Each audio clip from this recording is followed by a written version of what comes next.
danser comme une guerrière dans la mêlée. Le regard fixe, prêt pour la rixe. Chérie postée, le goût du danger sur mes lèvres l'a fait pleurer. Il avait l'heure et la manière d'aimer qui nous retrouve, on ne se rendra pas. Qui s'avoue, j'ai jamais dit ça. Je découvre un autre que moi. On se retrouve dans un attentat.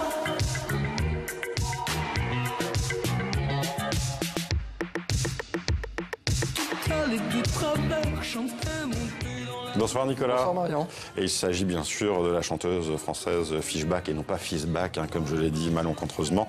Et c'est donc l'artiste à suivre ces prochains mois. Exactement, c'est une très belle surprise de cette année 2017, Fishback. Elle fait partie de la nouvelle scène francophone de chanteuse à texte. Ce qui est amusant, c'est qu'à la base, elle jouait du punk et ça se retrouve encore, ça se transpire dans sa voix très rauque. On va l'entendre encore dans quelques instants. Ces chansons, elles sont parfaitement ficelées, tout sonne juste. Une musique qui prend vraiment en trip dans un délicieux mélange d'électropop et aussi d'émotions et d'influences des années 80. Pascal Achard et Julien Münzer l'ont justement rencontré lors de son passage. C'était au Paléo Festival à Nyon, en Suisse. Regardez. C'est un album qui a été construit sur 3 ans. En fait, c'est 3 ans d'errance, de balade entre Charleville-Mézières, Reims, Paris et puis d'autres bleds en France. Et c'est un album ouais, comme je dis, c'est une errance. C'est des chansons de femmes avec différentes personnalités. Chaque chanson a sa personnalité, a son style musical, a la voix aussi particulière, puisque d'un morceau à l'autre, je vais prendre une voix différente. J'adore me jouer de ça, parce que la voix, c'est un muscle. Pour moi, c'est un instrument à part entière. Je le vois comme une guitare avec laquelle on pourrait mettre plusieurs effets. Et je me joue vraiment de ma voix comme ça.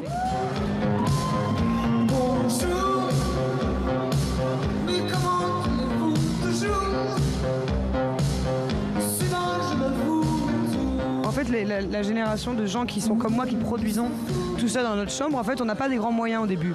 Et qu'est-ce qu'on fait quoi? On se tourne vers des synthés un petit peu cheap, qui sont les synthés numériques, qui sont apparus. Le premier synthé numérique, c'était un DX7, il est apparu en 1981.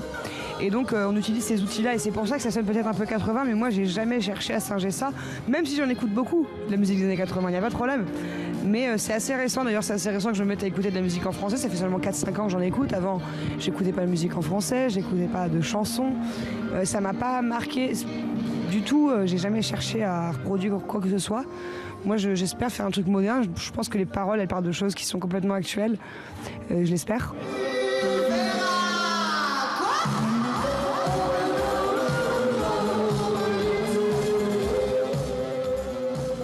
Et son premier album, À ta merci, est d'ores et déjà disponible. Elle est en tournée Fishback jusqu'en janvier prochain, en Belgique, en Suisse et en France. Et il y a même un côté Rita Mitsuko. Oh, c'est plein d'influence. C'est vraiment très mélangé. Ouais. Allez, cinéma à présent, Nicolas, avec la sortie ce mercredi du film Crash Test Aglaé du réalisateur québécois Éric Gravel. Ouais, un film avec les actrices françaises Yolande Moreau et Julie Depardieu notamment.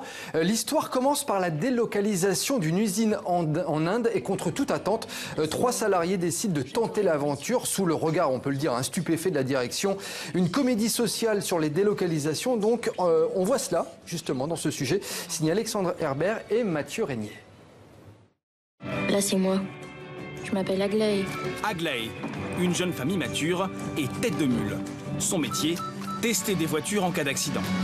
J'adorais mon métier. Alors quand son usine est délocalisée à l'autre bout du monde, elle n'hésite pas. Je crois que je vais garder mon emploi. Vous voulez être muté en Inde? C'est bien pour vivre l'Inde. Qu'est-ce que tu vas aller foutre en Inde? Tu vas pas faire ça. Dans son voyage, Aglaé entraîne 2 collègues, commence alors un périple jusqu'en Inde. Ça va être bientôt, j'ai un petit creux. Non. C'est un peu les 3 facettes d'une ouvrière à 3 moments différents de leur vie. Chacune entreprend ce voyage-là pour des raisons qui leur sont propres. Et finalement, pour chacune, le voyage leur permet de s'accomplir, de se trouver. Au niveau d'elle-même, en 7 lettres. J'évacue mon stress comme je peux. Un qui chiale, moi je fais des mots croisés. Ah, castré avec un E. Castré au féminin. Si ça s'écrit, c'est que ça se peut probablement. Par exemple, si je vous demande de me faire 3 copies. Une comédie plus profonde qu'il n'y paraît, avec une morale. Vous avez validé 3 fois 333 copies. Il faut parfois oser changer de vie. Voilà, ça sort en France et en Belgique dans les salles ce mercredi. Et ça a l'air très très bien. Et puis Nicolas, on a appris la disparition du sculpteur belge Olivier Strebel à l'âge de 90 ans. Ouais, c'était le fils du peintre Rodolphe Strebel. Il était membre de l'Académie royale de Belgique et avait créé les ateliers du Marais à Bruxelles. On lui doit notamment de célèbres sculptures monumentales comme, regardez, le cheval Bayard à Namur ou encore le Flight in Mind, célèbre sculpture à l'aéroport de Bruxelles. Merci Nicolas.